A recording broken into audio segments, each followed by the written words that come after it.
Someone recently inquired with me about one of Neville Goddard's techniques, and this was the technique he used to get out of the military.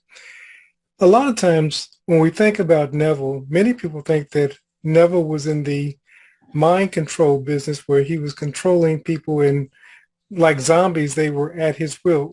Nothing could be further from the truth. Often, Neville did not know how his manifestation was going to come about. Jesus says, listen, I and of myself can do nothing. It's the Father. He does the work.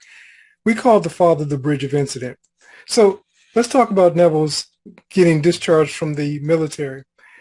There was a time frame which if you were born between a certain date, you could actually request to be discharged from the Army. Now, it was up to your commanding officer if the discharge was going to go through. Neville submitted the papers, and his commanding officer rejected it. Neville had a dream or a vision thereafter, and he saw the writing on the wall, as it were. And the voice within Neville said, listen, what I have done, do nothing. Only thing that Neville was to do was to see himself living in the end. What Neville imagined himself doing while he was laying on his bunk in the military, he saw himself at home with his wife in her bed, his daughter in her crib, and him in his bed. And he just imagined the whole room and the set. Now, understand this. Neville didn't go about to change the commanding officer's mind by saying, discharge me, discharge me, discharge me, discharge me. Neville saw the end result. This is biblical, and of course, other spiritual books also have this. Abraham was told, as far as you can see, so will your descendants be. They will be as numerous as the stars in the sky and the sands on the seashore. Your job is to see the desired end. Whatever that desired end, say it's more money, a loving relationship, better health. But you can't say, well, it's got to come this way. It's going to be this doctor and they're going to take me to this hospital. That's not your business. Your business is to see the end in mind, whatever that end is. If it's better health, see yourself being healthy and doing healthy things. If it's a loving relationship, see yourself with your ideal partner in a loving relationship. If it's more money, see yourself doing what money allows you to do. But don't try to predetermine how this is going to take place, because the way that you think that it's going to happen is rarely, if ever, the case. Point in case, many years ago, I was making a transition from California to Georgia. I had no idea how I was going to get to Georgia. I was only making about $9 an hour, didn't have a lot of savings, and I had no clue how the manifestation was going to take place. When I decided to make that trip from California to Georgia, I had no idea how it was going to take place. Only thing I saw was myself living in Georgia. I saw myself going to a particular church. I saw myself driving around, in the different sceneries and sites of Georgia. But I had no idea how it was going to take place because, like I said, I didn't even have the resources or the money to make that trip. One day while I was on my way home from work, I noticed this car coming up behind me very quickly. And I thought to myself, he's not going to be able to stop. And lo and behold, the car plowed into my back end, forcing me into the person in front of me, and I think even forcing that person into the person in front of them. But from that accident was the money I needed to make the trip. Now, the insurance company totaled out the car, but the car was still running. So they allowed me to keep the car, and they took a portion of that away from the monies that they were going to give me after the paying off of the car. Prior to that accident, I went home to Ohio to a high school reunion. And I happened to talk to a friend at that high school reunion who said that he was living in Georgia. And he told me, if you need a place to stay, look me up. So I already had a place to stay. I just didn't know how I was going to get there. That car accident that I didn't experience any harm, was the means of which I was able to make that trip. And of course, like I said, the car was totaled out because the value of the car was less than it would have cost to repair the car. So they basically totaled it out. I had no idea how I was going to make the trip from California to Georgia. I just started playing movies in my mind as if I was already in Georgia. And then subconscious mind began setting up the events to make that a reality. What am I saying to you? Many of you are trying to control all the events leading up to what it is that you want to manifest. And you find that it's not working for you. As I was telling a coaching client recently, that's not your business. Your business is to live in the end. And whatever the desired end is that you desire, then that's what you begin picturing so that subconscious mind can bring about the out picturing of that into your reality. Neville, when you're looking at his various teachings, what you will not find is that he says, well, I'm going to control this person. I'm going to. Only thing that Neville did 100% of the time was he went to the end. He imagined the events being as the person wanted. If they wanted to sell a house, he rejoiced in them selling their house. If they wanted to be in a loving relationship, he saw them being in a loving relationship. Whatever it was that the person requested of him, he went to the end. He saw a conversation taking place between him and that person rejoicing and celebrating in their outcome. Your job is to do the same. You see yourself being, doing, having whatever it is that you want to manifest in your life. Then subconscious mind goes to work and begins to bring the events in your life. And again, like I said, you can't know the events, but subconscious mind will go about to bring the events. And what happens is the events are already taking place.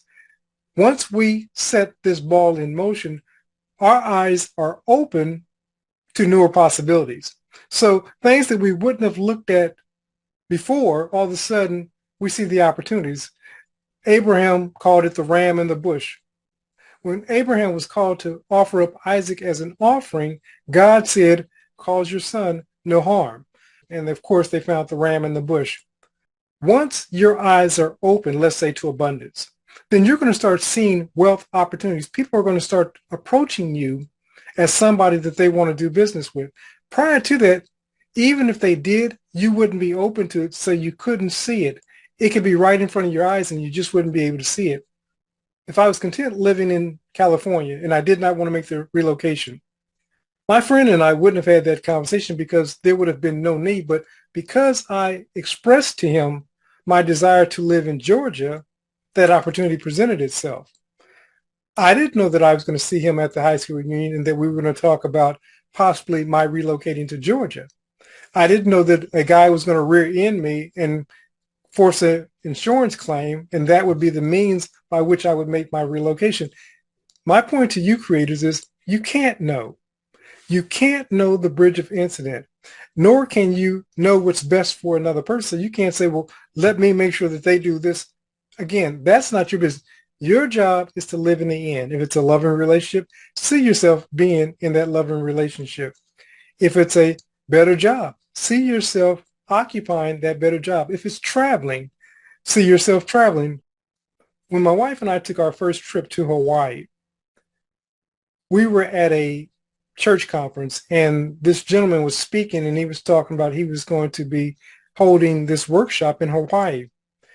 I didn't have the means, but I said, we're going to Hawaii.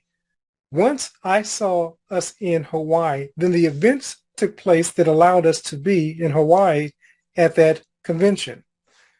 I didn't know how it was going to take place. I just knew that I was going to Hawaii. Likewise with you creators, let's say, for example, you want to be rich. You have to make a firm decision that I'm going to be wealthy. Many of us talk about this and we say, well, people will put out there and say, in 24 hours, you're going to be a millionaire. 99% of the people that respond to that and say, yes, or I'm going to be aren't going to be millionaires.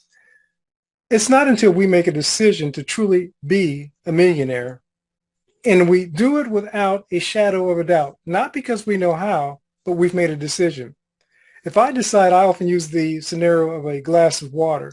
If I decide that I'm going downstairs to get a glass of water, it's not a hope so, maybe so, or, if all things work out, I'm getting that glass of water. Your becoming a millionaire has to be as certain as you going to get in a glass of water. You don't have to know the how, but when you make that decision that I'm going to be a millionaire, and you start clothing yourself and educating yourself and becoming the person that can attract $1 million is well on its way. You start imagining, but then what happens is opportunities begin to present themselves. You say, I want to be in a loving relationship. Then you begin acting as a person who wants to be in a loving relationship. You can't be a recluse, as it were, and say, well, I'm going to be in a loving relationship, and the only thing you're doing is staying in the house. You have to put yourself in the presence of others or networks of others that will allow you to meet people so that you can be in a loving relationship. You want to experience rain, you have to go outside and let the rain hit you. Whatever it is that you want to experience, you have to make sure that you're also in the environment that fosters that which you want to manifest. Now, what I'm not saying that you're going to force anything, but what I am saying is that you have to become the person that can be in a loving relationship, the person that can manifest multiple millions of dollars, the person that can experience better health.